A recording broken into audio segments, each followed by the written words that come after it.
जैसे एक दिन गुजर जाने के बाद दूसरा एक दिन आता है जिनमें कोई फर्क नहीं होता, लेकिन ये हमेशा से ही होता आ रहा है। धरती भी अपने आप को दोहरा रही है। इसका मतलब ये है कि जो बीत गया है वो फिर से होगा और जो अब है वो बीती बात बनकर रह जाएगी। आसान बातों में बोला जाए तो डायनासोर को ही ले लीजिए। वे अब नहीं हैं, लेकिन हमारे वैज्ञानिक मानते हैं कि अगर डायनासोर का डीएनए मिल जाए तो उनको दोबारा धरती पर लाया जा सकता है। मतलब धरती अपने आप को दोहराएगी। नमस्कार दोस्तों, आज के इस एपिसोड में आपका स्वागत है। आज इस वीडियो पर मैं कुछ ऐसे तथ्य आपके सामने रखूंगा जिससे ये लगता है कि आज जो है वो हजारों साल पहले हो चुका है। ये तथ्य 100% सच नहीं है, लेकिन ये तथ्य हमें एक झलक दिखा सकता है कि शायद धरती अपने आप को दोहरा रही है। दोस्तों, आप देख रहे हैं अनदेखा सच। मेरा नाम है भार्गव दत्त। चलिए दोस्तों शुरू करते हैं। बाइबल में स्पष्ट रूप से लिखा है कि भगवान जब धरती पर आए थे तब वो गरजते हुए धुआं और आग निकलता हुआ पहाड़ के अंदर आए थे। उस पहाड़ का आवाज़ के बारे में भी लिखा है कि वो पहाड़ का आवाज़ एक बड़ा झरना की तरह था। इससे क्या अनुमान होता है? यही होता है कि शायद वो भगवान का पहाड़ एक बड़ा सा स्पेसशिप या रॉकेट होगा जो वर्टिकल लैंडिंग और टेक ऑफ कर सकता था। मतलब तब भी रॉकेट या स्पेस शटल होता था। आज के ज़माने के रॉकेट या स्पेस शटल का जब लॉन्च होता है तब भारी मात्रा में धुआं और आग निकलता है। आवाज़ भी बड़ी झरना के जैसा ही होता है और उसके अंदर ही एस्ट्रोनॉट्स सफ़र करते हैं। अगर आपका रॉकेट अमेज़न के जंगलों में रहने वाले आदिवासियों के सामने वर्टिकल लैंडिंग करेगा और एस्ट्रोनॉट वहाँ से उतरेंगे तो वो आदिवासी एक ज़माने में लिखेंगे कि भगवान कैसे आए थे और दिखने में कैसे थे। हजारों पुराने सभ्यताओं के लोग पत्थर के मूर्ति बना के ये वर्णन करके गए हैं कि भगवान जो आए थे वो दिखने में कैसे थे। जब वो भगवान की मूर्तियाँ दुनिया के सामने आई तो लोग असंभित होकर रह गए, क्योंकि वो दिखने में आजकल के ज़माने के एस्ट्रोनॉट की तरह दिखते थे। इससे ये अंदाज़ा लगाया जा सकता है कि हजारों साल पहले भी एस्ट्रोनॉट्स थे। अगर रॉकेट्स थे तो विमान भी रहे होंगे। उसका भी प्रमाण मौजूद है। साउथ अमेरिका के कोलंबिया में आविष्कार हुआ है कई धातु के बने हुए कलाकृतियाँ जो दिखने में आजकल के युद्ध विमान और छोटे विमानों की तरह दिखते हैं। इन कलाकृतियों को आज से हजारों साल पहले कुंबिया सभ्यता ने निर्माण किया था।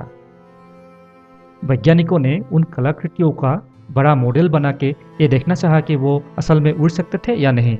वो हैरान होकर रह गए जब उन्हें पता चला कि ये मॉडल्स सच में उड़ सकते थे जब उनमें इंजन लगाया जाए।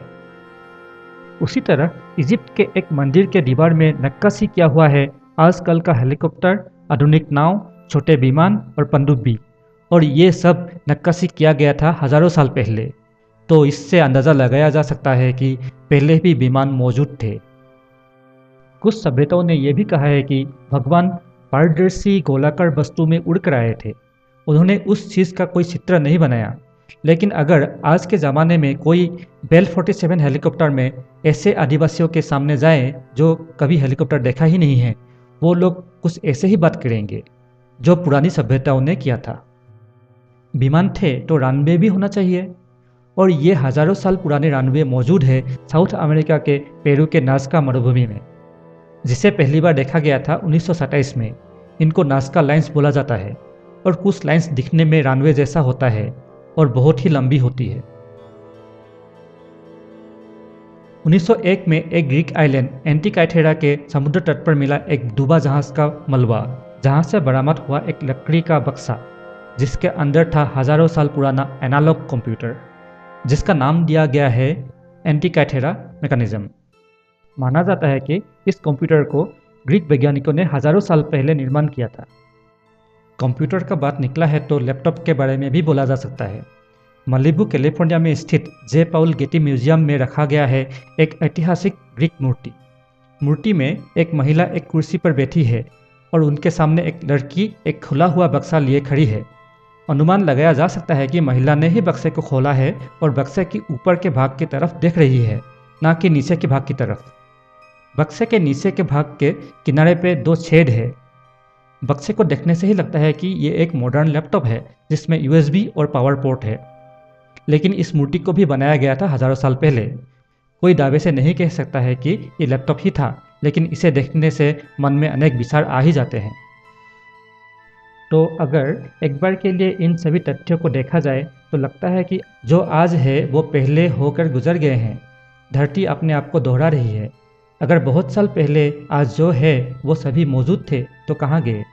शायद उनका समृद्धिशाली होना ही उनके लिए खतरनाक हो गया। हजारों साल पहले हुए पारमाणविक युद्ध और एटम बम का विस्फोट भी सामने आया है। कई शोधकर्ता ने प्रमाण किया है कि मोहेंजोदारो और हड़प्पा सभ्यता आज से 4,000 साल पहले न्यूक्लियर एक्सप्लोजन से गायब हो गया था, जिसका रेडिएशन अभी भी मापा जा सकता है। यह विस्फोट हिरोशिमा और नागासाकी जैसा ही था। भगवद गीता और महाभारत में भी कुछ ऐसे दिव्यास्त्रों के बारे में उल्लेख है जिनका प्रयोग न्यूक्लियर एक्सप्लोजन जैसा ही था। आज के दुनिया के कुछ गुरुत्वपूर्ण लोग टाइम कैप्सूल के द्वारा आज का सब तथ्य जमीन के नीचे छुपा कर रखे हैं। ये टाइम कैप्सूल न्यूक्लियर एक्सप्लोजन को भी झेल सकता है। सब तबाह होने पर भी ये बच जाएंगे। उसी तरह शायद पुराने ज़माने के आधुनिक लोग भी कुछ ऐसा ही सोचा होगा, लेकिन वे वो तथ्य कहाँ छुपाए थे? उनको भी ऐसे रखना था कि न्यूक्लियर एक्सप्लोजन कुछ ना कर सके और युद्ध क्षेत्र से दूर हो। यहीं पर ख्याल आता है ग्रेट पिरामिड्स का। पिरामिड्स भी बहुत दूर बिना आबादी वाले जगह पर बनाया गया था और माना जाता है कि न्यूक्लियर एक्सप्लोजन से भी पिरामिड्स का कुछ नहीं होता है। तो शायद पिरामिड एक टाइम कैप्सूल है जहां सभी राज छुपे हैं, लेकिन हम लोगों को ये टाइम कैप्सूल खोलना नहीं आता। तो माना जा सकता है कि पहले भी वर्ल्ड वॉर हो चुके हैं और ये इतने भयानक रहे होंगे जो सभी को नाश कर गए। धातु के शीश जो बचे हुए थे वो भी हजारों साल में धूल बनकर धरती में समा गए। बचे होंगे तो आदिवासी लोग जो जंगलों में रहते होंगे, जिन्होंने सब कुछ देखा और सुना था। वही आदिवासियों से शायद आज हम विकसित हुए हैं। आज हम लोगों का हथियार इतना प्रभावशाली है कि सब कुछ फिर से तबाह करने के लिए काफ़ी है। और कभी अगर तीसरा वर्ल्ड वॉर हुआ तो सब मिट जाएगा। जो भी अवशेष बचेंगे वो भी हजारों साल बाद धूल बनकर धरती में विलीन हो जाएगा। ऐसा लगेगा धरती पर कुछ था ही नहीं, सिर्फ रेगिस्तान और जंगल रह जाएंगे और उन जंगलों में ही होंगे आज के आदिवासी और अगले पृथ्वी के आधुनिक सभ्यता बनाने वाले लोग, जो प्रश्न करेंगे क्या धरती अपने आप को दोहरा रही है? आशा करता हूँ दोस्तों आपको ये वीडियो पसंद आया होगा।